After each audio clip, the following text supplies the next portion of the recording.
Un réalisateur visionnaire meurt dans l'oubli, criblé de dettes, rejeté par l'industrie qu'il a révolutionnée et hanté par la fille qu'il n'a jamais reconnue. Jacques Tati, le génie silencieux derrière Playtime et Mon oncle, a réinventé la comédie sans prononcer un mot. Pendant que Monsieur Hulot, son personnage iconique, naviguait avec douceur dans un monde absurde, Tati sombrait dans la faillite, les ruptures familiales et l'indifférence glaciale du cinéma français. Comment un homme qui a créé le film le plus cher de l'histoire de France peut-il finir oublié dans son propre pays? Ce qui suit est aussi tragique que magnifique. Abonnez-vous à Les Célébrités du Monde avant d'aller plus loin. Votre soutien nous permet de vous dévoiler chaque semaine les récits les plus bouleversants et les vérités cachées de vos artistes préférés. Activez la cloche pour ne rien manquer de ces histoires extraordinaires. Jacques Tati naît Jacques Tatichef en 1907 au Pec, une commune paisible à l'ouest de Paris. Ses racines familiales portent l'empreinte de l'exceptionnel. Du côté paternel, il descend d'une lignée aristocratique russe remontant à la dynastie des Rurikides, l'une des plus vieilles familles nobles d'Orient européen. Son grand-père, le général Dimitri Tatichev, servait comme attaché militaire à l'ambassade russe de Paris. Mais même cette noblesse affichée cache des zones d'ombre. Les rumeurs prétendent que Dimitri n'a jamais légalement épousé la Française qui lui a donné un enfant, Rose Alain, une artiste de cirque, et qu'il a péri dans des circonstances troubles lors d'une chute à cheval peu après la naissance de Georges Emmanuel, le père de Tati. Georges Emmanuel traverse une enfance chaotique. Kidnappé et transporté en Russie, il est ramené en France par sa mère en 1883. Plus tard, il épouse Marie-Claire Van Hoof, fille d'un encadreur de tableaux italo-néerlandais, François Van Hoof, dont la clientèle prestigieuse compte notamment Toulouse-Lautrec. Georges Emmanuel reprend finalement l'entreprise familiale Van Hoof, spécialisée dans les cadres sur mesure destinés à l'élite parisienne. Les Tatichef s'ancrent ainsi fermement dans la haute bourgeoisie, un univers de raffinement, de richesse et d'exigences élevées. Tati grandit dans un foyer empreint de culture, entouré d'œuvres d'art, de savoir-faire artisanal et de traditions rigides. Très tôt, le jeune Jacques se démarque, grand, déjangandé, introverti. Il n'excelle pas particulièrement à l'école. Il peine à correspondre au moule tracé pour lui, celui de l'héritier compétent et discret d'une entreprise respectable. Son refuge? Le mouvement. Il joue au tennis, monte à cheval et surtout intègre l'équipe de rugby du Racing Club de France. C'est là, pendant les mi-temps, qu'il commence à divertir ses coéquipiers en imitant avec une précision déconcertante leur style de jeu. Exagéré, mais juste. Les rires fusent. Quelque chose s'éveille en lui. N'oubliez pas de vous abonner. Votre soutien nous permet de continuer à partager ces récits captivants avec vous. En 1928, après son service militaire au 16e régiment de dragons, Tati effectue un stage de formation à Londres. Il y découvre la pantomime britannique et approfondit sa passion pour le rugby, deux influences qui marqueront profondément son œuvre future. Mais à son retour à Paris, le paysage a changé. La Grande Dépression frappe durement la France, les entreprises ferment leurs portes, le chômage explose. Pourtant, contre toute logique économique et familiale, Tati prend une décision qui stupéfie son entourage. Il abandonne l'atelier d'encadrement et choisit de devenir artiste. En 1931, Jacques Tati se retrouve sans emploi et pratiquement inconnu. Un grand échalas parmi tant d'autres, cherchant à arracher des rires sur des scènes qui paient rarement. Il survit au jour le jour, se nourrissant souvent uniquement de pain et de lait. Mais il forge quelque chose d'unique. Son numéro, Impression sportive, devient une vitrine extraordinaire de mimique athlétique, des sketchs muets de matchs de tennis, de football, de combats de boxe et de courses cyclistes. Tati incarne simultanément le sportif, la balle, la foule et l'arbitre. Il ne parle pas, il n'en a pas besoin. Son corps raconte toute l'histoire. Un soir décisif, il se produit lors d'un gala organisé par le journal pour célébrer le record de traversée transatlantique du paquebot Normandie. Parmi les spectateurs se trouve l'écrivaine légendaire Colette. Elle écrira plus tard que aucune fête, aucun spectacle artistique ne pourrait désormais se passer de cet interprète prodigieux qui est à la fois le joueur, la balle et la raquette. Un centaure vivant. Cette phrase transforme instantanément la carrière de Tati. Du jour au lendemain, il est engagé dans des salles prestigieuses comme l'ABC à Paris et le Finsbury Park Empire à Londres. Mais le succès est éphémère. L'Europe se prépare une fois de plus à la guerre. En 1939, Tati est mobilisé. Il combat lors de la bataille de Sedan en mai 1940, l'une des défaites les plus catastrophiques de l'histoire militaire française. Après l'armistice, son unité est dissoute dans la Dordogne. Tati rentre à Paris, meurtri dans son corps, ses illusions et son pays. Abonnez-vous maintenant pour ne manquer aucune révélation sur vos artistes préférés. Il trouve un emploi au Lido de Paris, un cabaret glamour. C'est là qu'il rencontre Herta Schiel, une jeune danseuse d'origine tchéco-autrichienne qui a fui Vienne occupée par les nazis avec sa sœur Molly. Leur liaison est passionnée mais brève. En 1942, Herta donne naissance à leur fille, Helga Marianne. Tati a 35 ans. Cela aurait dû marquer un tournant, la paternité, la stabilité, l'ancrage. Il n'en sera rien. Sous la pression de sa sœur Nathalie et du conservatisme moral écrasant de la France en guerre, Tati refuse de reconnaître l'enfant. Certains affirment qu'il craignait de ternir sa réputation dans les milieux artistiques parisiens. D'autres y voient un rejet calculé et froid. Quelle qu'en soit la raison, les conséquences sont dévastatrices. Herta et Helga finissent par fuir en Angleterre, vivant la Seconde Guerre mondiale comme réfugiés.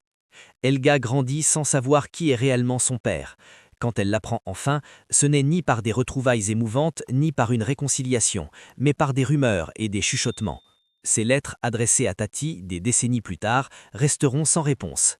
En 1955, lors de l'insurrection marocaine pour l'indépendance, elle se retrouve bloquée à Marrakech. Elle demande de l'aide au consulat français et écrit directement à Tati, le suppliant de l'aider à rentrer en France. Une fois encore, il garde le silence. Des années plus tard, son fils Richard, le petit-fils de Tati, écrira avec amertume sur cet abandon impardonnable.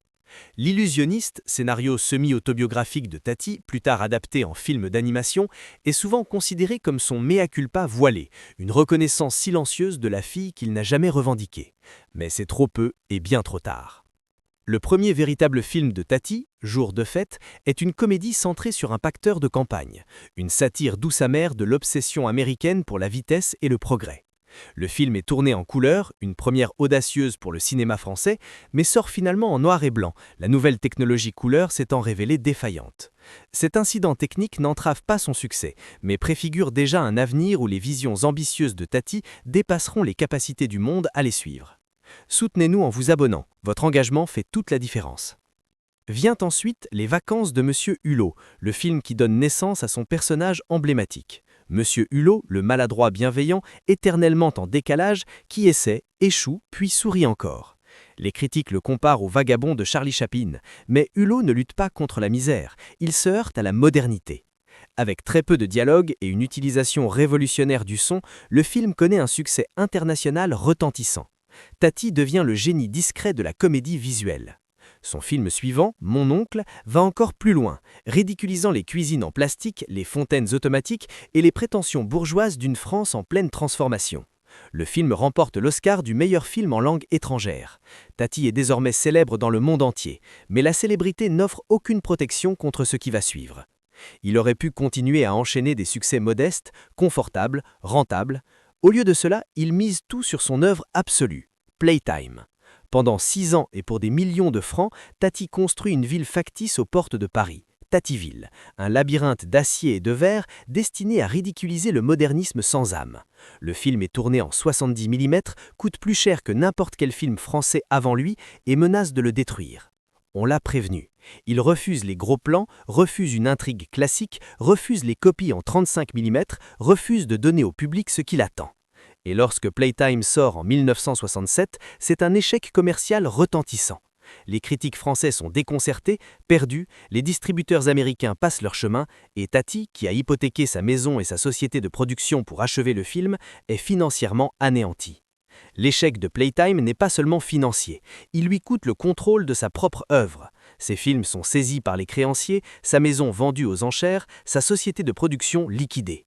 L'artiste qui autrefois orchestrait les foules comme des symphonies se retrouve désormais seul, dépossédé de son génie. Abonnez-vous pour découvrir la suite de cette histoire déchirante. Au lendemain de Playtime, les années ne s'ouvrent pas pour Jacques Tati comme un nouveau chapitre prometteur, mais comme une longue convalescence après un traumatisme artistique et financier. La faillite l'a privé de presque tout ce qui garantissait son indépendance, sa société de production, sa maison de Saint-Germain-en-Laye et plus douloureusement encore, le contrôle des films qui portent son nom. Des proches raconteront plus tard que cette perte lui fait bien plus mal que l'argent lui-même. Pour un homme qui croit absolument à l'idée d'auteur, à la conviction qu'un film est un prolongement intime de celui qui le crée, perdre la propriété de son œuvre équivaut à une amputation. Pourtant, Tati refuse de disparaître. En 1969, avec des moyens drastiquement réduits, il fonde une nouvelle structure de production, la CEPEC, pleinement conscient que l'époque des ambitions démesurées est revenue. L'industrie ne lui fait plus confiance pour de gros budgets et lui ne fait plus confiance à l'industrie. C'est dans ce contexte qu'il réalise Trafic, un film d'abord conçu pour télévision avant d'obtenir une sortie en salle. Monsieur Hulot y revient au premier plan, mais le ton a changé. Là où Playtime était monumental et foisonnant, Trafic se révèle contraint, pragmatique, presque modeste. L'histoire suit Hulot, designer automobile, voyageant de Paris à Amsterdam avec un prototype de camping-car, une invention truffée de gadgets absurdes censés rendre les loisirs plus efficaces. L'ironie est aiguë et profondément personnelle. Tati, autrefois obsédé par la perfection technologique, se moque désormais de cette idée même de progrès qui l'a ruiné.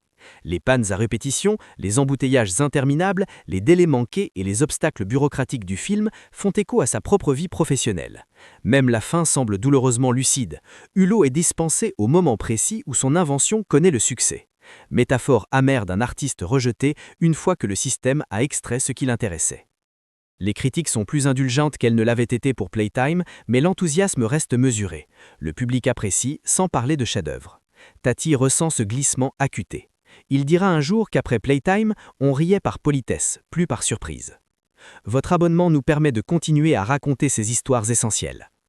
Son dernier film achevé, Parade, est à la fois un repli et une confession. Financé et produit pour la télévision suédoise, il abandonne presque entièrement le cinéma narratif.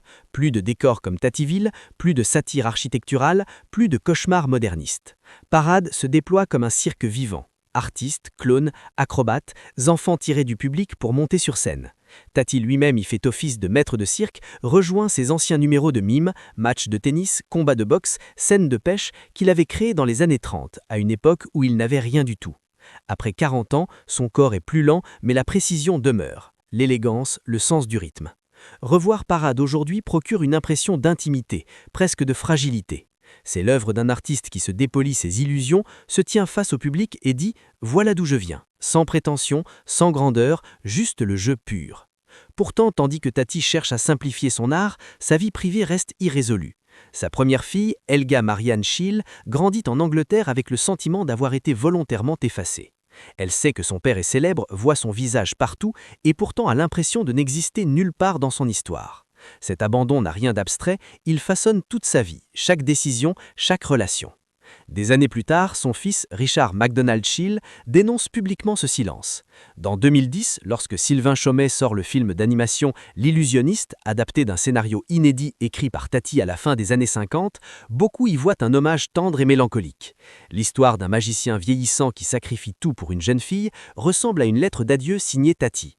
Mais Richard n'y voit autre chose. Dans une lettre ouverte, il affirme que la jeune fille est clairement inspirée par Helga, que le scénario constitue l'expression indirecte de la culpabilité de Tati pour avoir abandonné son premier enfant. C'était le seul écrit qui reconnaissait son existence. Pourtant, ni Helga ni sa famille ne sont mentionnés au générique. Une fois encore, la reconnaissance arrive sans nommer la blessure. La famille a le sentiment que l'histoire se répète, l'histoire déguisée en poésie. Abonnez-vous pour soutenir notre travail et découvrir d'autres histoires bouleversantes. Pendant ce temps, les enfants plus jeunes de Tati, Pierre et Sophie, suivent un tout autre chemin. Nés de son deuxième mariage, ils grandissent bien plus proches du milieu du cinéma et finissent par travailler. Pierre devient assistant directeur, Sophie monteuse puis réalisatrice de grands talents. Tous deux œuvrent discrètement sur des films au début des années 1970, notamment sur des projets de Jean-Pierre Melville. Ils sont témoins directs du prix payé par leur père, physiquement, financièrement, émotionnellement. Dans ces dernières années, Jacques Tati est un homme diminué, non pas dans sa vision, mais dans sa force, son statut et son élan intérieur. L'effondrement financier consécutif à Playtime, combiné à l'érosion de sa réputation professionnelle, l'a laissé plus isolé qu'à aucun autre moment de sa vie. Autrefois célébré comme le génie doux de la comédie française, il se retrouve relégué aux marges d'une industrie qu'il a pourtant contribué à révolutionner. À la fin des années 1970, le paysage cinématographique français a changé du tout au tout. Les réalisateurs de la nouvelle vague, dont beaucoup l'avaient autrefois idolâtré, dominent désormais la scène. De jeunes critiques jugent son style méticuleux et lent, en décalage avec l'urgence politique et l'expérimentation de l'époque. Plus grave encore, les producteurs le considèrent comme un risque financier majeur, un perfectionniste dont les exigences peuvent mener directement à la faillite. À mesure que les propositions se raréfient et que les dettes s'accumulent, Tati devient, selon les mots d'un ami, un fantôme errant dans la maison du cinéma. Sa santé décline également. Des années de tabac, de stress et de fatigue chronique laissent des traces profondes. Ses proches remarquent qu'il est devenu plus renfermé, plus mélancolique, moins enclin à faire rire. L'énergie qui jaillissait autrefois de chaque geste dans Impression sportive ou de chaque mouvement du corps de Hulot semble désormais ensevelie sous l'épuisement. Il reste des projets inachevés, Confusion, un hypothétique 4e film sur Hulot, et l'espoir murmuré d'un dernier chef-d'œuvre. Mais l'élan n'y est plus. Le 5 novembre 1982, Jacques Tati meurt à Paris à l'âge de 75 ans d'une embolie pulmonaire. La nouvelle passe presque inaperçue. Pas de deuil national, pas d'émission spéciale à la télévision publique, pas d'hommage massif du monde culturel. Quelques notices nécrologiques paraissent dans des revues et journaux spécialisés, souvent brèves et factuelles. Le public, qui avait autrefois accueilli Hulot à bras ouverts, semble ignorer la disparition de son créateur. N'oubliez pas de vous abonner pour soutenir notre chaîne. L'un des hommages les plus poignants vient du journaliste Philippe Labro, qui écrit dans Paris Match sous ce titre déchirant « Adieu, monsieur Hulot. On le pleure mort, il aurait fallu l'aider vivant ». Tati est enterré dans l'ancien cimetière de Saint-Germain-en-Laye, non loin du lieu de son enfance. Sa tombe, à l'image de tant d'aspects de sa vie, est modeste. Une pierre simple, dissimulée le long d'un sentier calme, bordé d'iliés. Aucun mausolée grandiose, aucun monument au triomphe cinématographique. Cela semble juste. Un homme qui a su capter la poésie des petites choses repose enfin avec humilité. Mais pour Jacques Tati, la mort ne signifie pas la disparition. Dans la décennie qui suit, une renaissance silencieuse s'amorce, menée non par les critiques, mais par sa fille, Sophie Tati-Chef. Monteuse de grand talent, elle a travaillé avec Jean-Pierre Merville et Claude Berry, mais c'est l'héritage de son père qui devient sa priorité absolue. Avec l'aide de son frère Pierre, elle entreprend le travail patient et complexe de sauvetage d'une œuvre menacée par l'oubli juridique et la dégradation matérielle. La percée décisive a lieu dans les années 1990, lorsque Sophie réussit à restaurer Jour de fête dans la version couleur intégrale qui n'avait jamais été montrée au public. Tati avait tourné le film à la fois en noir et blanc et en Thomson Color, un procédé français éphémère, mais des problèmes techniques avaient imposé une sortie monochrome en 1949. Près de 50 ans après la récupération de négatifs endommagés et la résolution de difficultés techniques de calibration, Sophie peut enfin présenter le film tel que son père l'avait imaginé.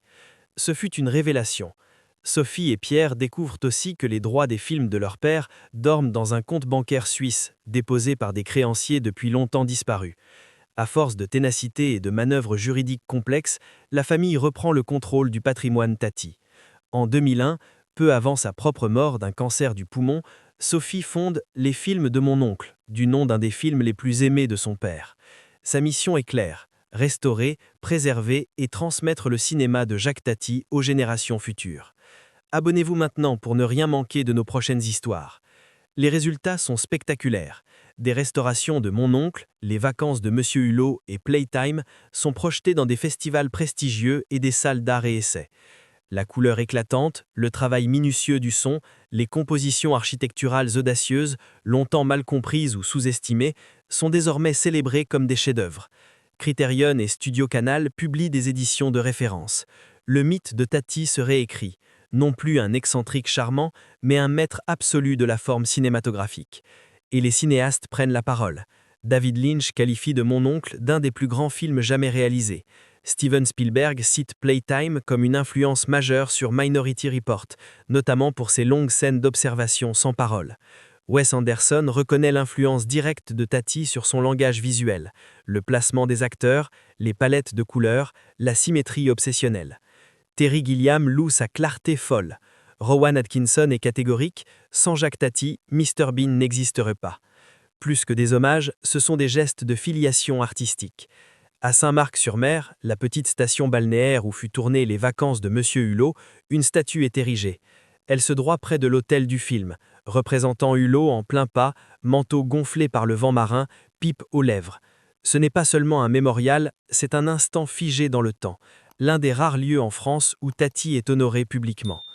Puis vient L'Illusionniste, le film d'animation tiré d'un scénario inédit de Tati, porté à l'écran par Sylvain Chomet. L'histoire suit un magicien vieillissant, clairement inspiré de Tati, dont la carrière s'éteint face à la télévision et à la culture de la jeunesse. Il rencontre une jeune fille qui croit ses tours réels. La fin est déchirante. Le magicien s'en va sans un mot, sachant que les illusions, comme l'enfance, doivent prendre fin. Pour beaucoup, c'est la dernière note de Tati, un adieu au monde qu'il a décrit et à celui qui l'a connu. Pour d'autres, notamment la famille de Helga Schill, la fille qu'il a abandonnée, c'est un rappel douloureux. Ils estiment que la jeune fille du récit est inspirée de Helga et que le scénario constitue une excuse intime. Mais à la sortie du film, le nom de Helga n'est pas mentionné. Une fois de plus, le passé se dissout dans la fiction. Un hommage, mais aussi un silence. Pourtant, L'Illusionniste permet à de nouveaux publics de découvrir Tati. L'intérêt pour ces films renaît. Son héritage, longtemps enfoui sous les dettes et la négligence, traverse désormais les générations et les genres. Votre abonnement fait vivre cette chaîne et nous permet de continuer. Jacques Tati est mort avec des regrets, oui, mais son œuvre a survécu, non pas en dépit de son étrangeté, mais grâce à elle. Aujourd'hui, lorsque nous observons le rire maladroit de Monsieur Hulot ou que nous admirons la chorégraphie mécanique et ample de Playtime, nous ne faisons pas que nous rappeler d'un homme, nous célébrons une vision unique du monde, une façon de voir la modernité avec tendresse et ironie, sans jamais prononcer un mot. Avez-vous déjà vu un film de Jacques Tati? Lequel vous a le plus marqué? Playtime, Mon oncle ou quelque chose de plus discret, comme Parade? Partagez vos impressions ici-bas, et si cette histoire vous a touché, laissez un like, partagez-la avec un curieux, et abonnez-vous à Les Célébrités du Monde pour découvrir d'autres vies méconnues et fascinantes derrière la caméra.